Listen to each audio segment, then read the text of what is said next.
आज हम आप लोगों को इंडिया के 10 गैंगस्टर्स के बारे में बताने वाले हैं जो बहुत कम उम्र में ही गैंगस्टर बन गए थे और आज वो इंडिया के टॉप गैंगस्टर की लिस्ट में भी शुमार हो चुके हैं, जिनसे अच्छे अच्छे पुलिस वाले भी थर थर कांपते हैं। नंबर 10 पर आता है अमन साहू।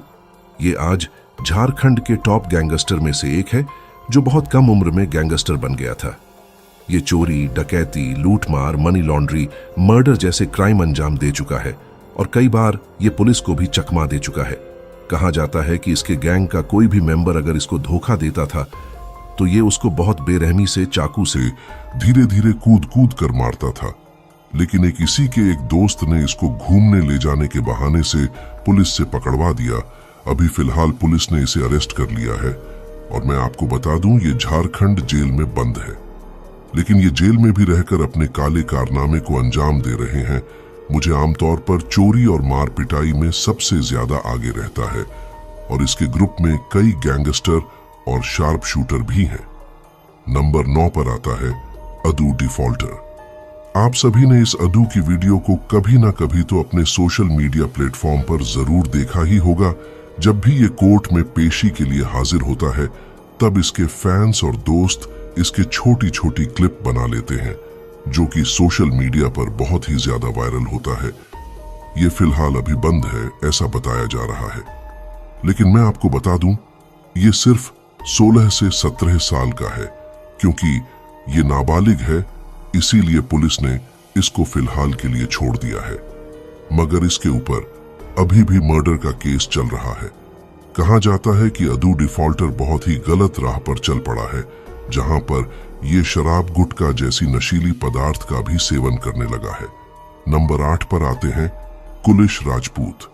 ये राजस्थान के टॉप गैंगस्टर में से एक थे। ये एक अलग ही तरह के गैंगस्टर थे जो रात के वक्त हाईवे पर लूटमार, डकैती, मारपीट, चोरी करते थे और कई लोगों को किडनैप करके मर्डर भी कर चुके थे। इनके ग्रुप के नाम भी बारूद था, आप सभी ने शायद सुना ही होगा। दोस्तों, ये गैंगस्टर कम बल्कि एक चोर की तरह ज्यादा देखा जाता था। जब भी इसके इलाके में कहीं भी चोरी लूटमार होती थी तो सबसे पहले पुलिस इसी को पकड़ कर ले जाती थी। इनके ग्रुप में करीब 50 से भी ज्यादा चोर हो चुके थे, लेकिन कहते हैं ना, हर शेर का सवा शेर होता है। एक बार इनके ही दुश्मन ने गोली और चाकू से मार मार कर इनकी हत्या कर डाली थी। अब ये इस दुनिया में नहीं रहे। नंबर 7 पर आते हैं छोटू चौबे। छोटू चौबे आज जबलपुर के टॉप गैंगस्टर में से एक है। ये खुद अपना गैंग चलाता है जिसमें कई शार्प शूटर और छोटे मोटे गैंगस्टर शामिल हैं। छोटू चौबे को जबलपुर में बच्चा बच्चा जानता है और वहां पर इसका काफी खौफ भी है। जिस रास्ते से यह गुजर जाता है उसे रास्ते के सारे छोटे मोटे गैंगस्टर इसको सलाम ठोकते हैं। यहाँ तक कि कई पुलिस वाले भी छोटा चौबे से खौफ खाते हैं। छोटू चौबे ने बहुत कम उम्र में ही काले कारनामे करना शुरू कर दिया था और गैंगस्टर का करियर चुन लिया था और देखते ही देखते यह एक बड़ा क्रिमिनल भी बन गया था।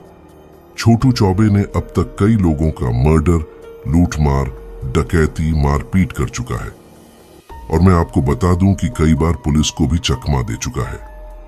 लेकिन अभी कुछ महीने पहले इसे जबलपुर पुलिस ने अरेस्ट कर लिया है, मगर अब ये जेल से ही अपना पूरा कारोबार चलाता है।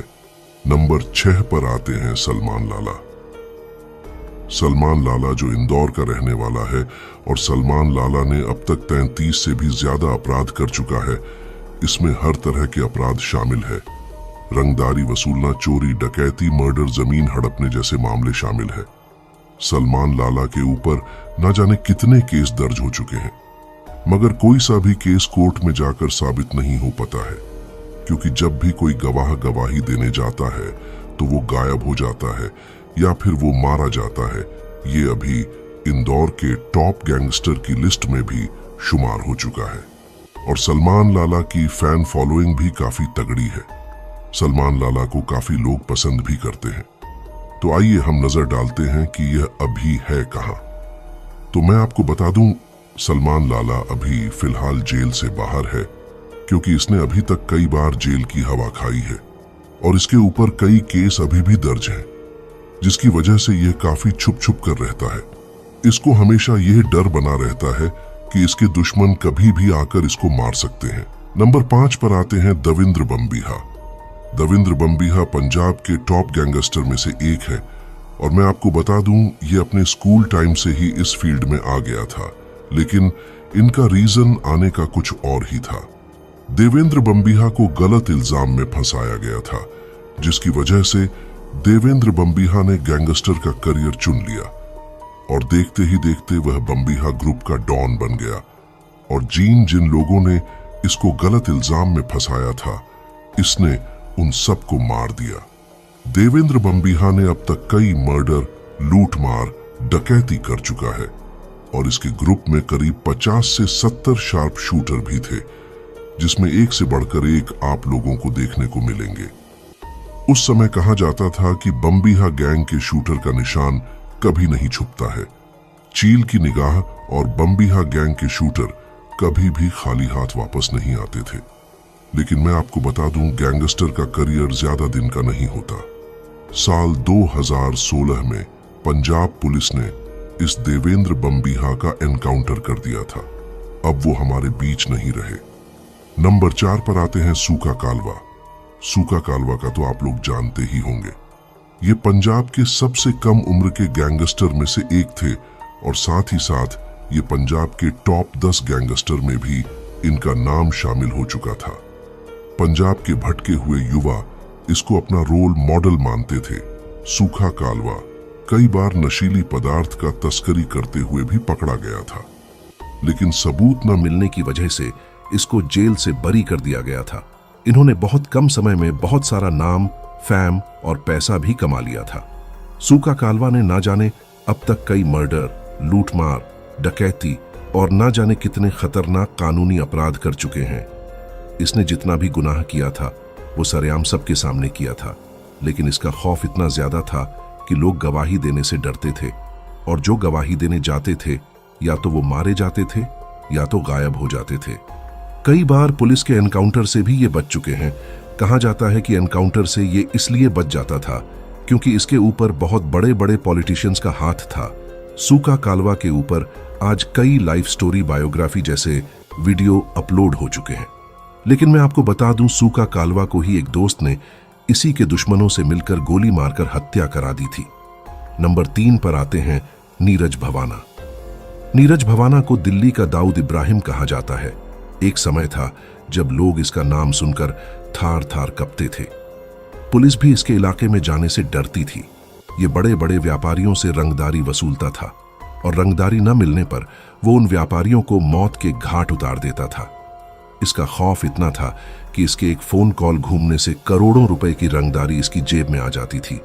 नीरज भवाना ने अब तक कई मर्डर कर चुके हैं और कई बार जेल से फरार भी हो चुके हैं। नीरज भवाना को दिल्ली का डॉन भी कहा जाता है, लेकिन आज भी वह जिंदा है और तिहाड़ जेल की सलाखों के पीछे सजा काट रहा है। नीरज भवाना के ऊपर अब तक 100 से भी ज्यादा केस दर्ज हो चुके हैं। नीरज भवाना ने बहुत कम उम्र में ही गैंगस्टर का करियर चुन लिया था और देखते ही देखते आज वह इंडिया के टॉप गैंगस्टर की लिस्ट में भी शुमार हो चुका है। उसके बाद हमारी लिस्ट में नंबर 2 पर आते हैं दुर्लभ कश्यप। दुर्लभ कश्यप को आज किसी भी तरह के इंट्रोडक्शन की जरूरत नहीं है। आज ये इंडिया के सबसे बड़े गैंगस्टर की लिस्ट में शुमार हो चुका है। पतला शरीर, माथे पर लाल टीका, आंखों में काला सुरमा और कंधे पर एक काला गमछा, यही थी दुर्लभ कश्यप की पहचान। ये उज्जैन, मध्य प्रदेश का रहने वाला था और वहां पर इन्होंने काफी खौफ और खतरनाक माहौल बनाया हुआ था। दुर्लभ कश्यप के नाम से बड़े बड़े लोग डर जाते थे क्योंकि दुर्लभ लोगों से सुपारी लेता था और उनका हर तरीके का काम करता था, चाहे वह जमीनी विवाद हो, आपसी रंजिश हो या फिर किसी का मर्डर करना हो। लेकिन वहीं कुछ लोग आज भी इन्हें काफी पसंद करते हैं और इनकी फैन फॉलोइंग भी काफी तगड़ी है। मरने के बाद भी दुर्लभ कश्यप को काफी लोग याद किया करते हैं। दुर्लभ कश्यप के ग्रुप में करीब 100 से भी ज्यादा बदमाश और शार्प शूटर हो चुके थे। लेकिन कहते हैं ना, गैंगस्टर्स की ज्यादा दिन की हवा नहीं चलती। इसी तरीके से इनको किसी अपने ही दुश्मन ने गोली मारकर, चाकू मारकर और भी बहुत सारे तरीकों से इनकी हत्या कर डाली थी। वो अब हमारे बीच नहीं रहे। साल 2020 में इनका मर्डर हो गया था। नंबर 1 पर आते हैं लॉरेंस बिश्नोई। कैसे एक सीधा साधा लड़का जो किसी से ज्यादा कुछ बात भी नहीं करता था, कैसे बन गया इंडिया का मोस्ट वांटेड गैंगस्टर। अगर आप लॉरेंस बिश्नोई की पूरी कहानी जानना चाहते हैं तो स्क्रीन पर वीडियो आ रही है, क्लिक करके जरूर देखिएगा।